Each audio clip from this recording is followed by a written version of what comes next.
Going ultra is a means that allows you to discover yourself in the rawest conditions, under fatigue, effort, and pain.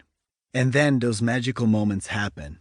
You'll never remember what you did that random Thursday night you went to the pub downtown to drink a beer, but you'll never forget when you popped out of that trail and a glacier opened up in front of you with a herd of bighorn sheep coming down. Or that river that was a color you didn't even know existed. What shade of turquoise is this? The color of sparkling ice water cascading from the mountains.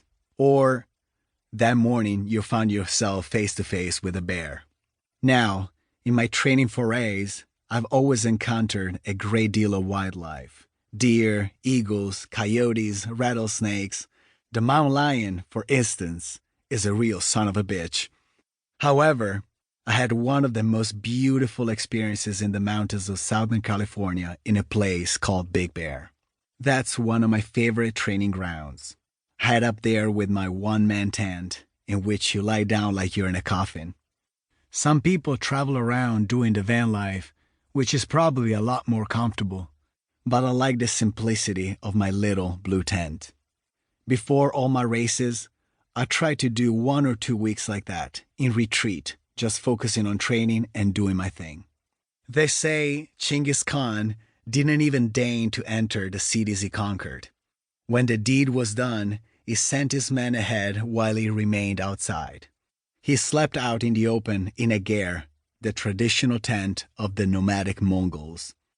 This was because his strength came from the eternal blue sky. For me, nature is an absolute necessity. When you're out there, you can finally detach from any social construct. The mind is free, so you can truly get in touch with yourself. You focus on what you really want to do. There are no distractions, no voices blaring from the radio, the TV, or the telephone. Just the gurgling of water, the wind rustling through the woods. You watch the grass sway, the spiraling climb of a pair of butterflies. They may seem like trivial little things, but if you stay there and learn to appreciate them, those things give you peace and strength. I like living at my own pace, taking my time, getting in touch with my body, listening carefully to its needs. If I'm hungry and it's time to eat, I eat. If I'm hungry and it's not time to eat, I control myself. I get ready. Training in the mountains is beautiful. It's not like running down city streets. And what's more, you're at altitude, which is important. The little town of Big Bear is more than 6,750 feet above sea level. And from there, you can take trails that head up to nearly 10,000 feet. It's not just the beauty that surrounds you, but the air is different, more rarefied. There's less oxygen up there, which makes you develop more red blood cells. So when you go back down for your race, your blood is capable of transporting more oxygen. And if the body is more oxygenated, it's much more resilient.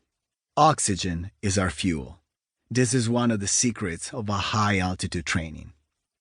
That's why Kenyans have always been great long-distance runners, because they train at more than 9,000 feet in Eton in the Rift Valley. That's their mecca. When they descend to a city like Berlin to run a marathon, they practically feel the oxygen particles hit them in the face. In Big Bear, I wake up really early and go for a run.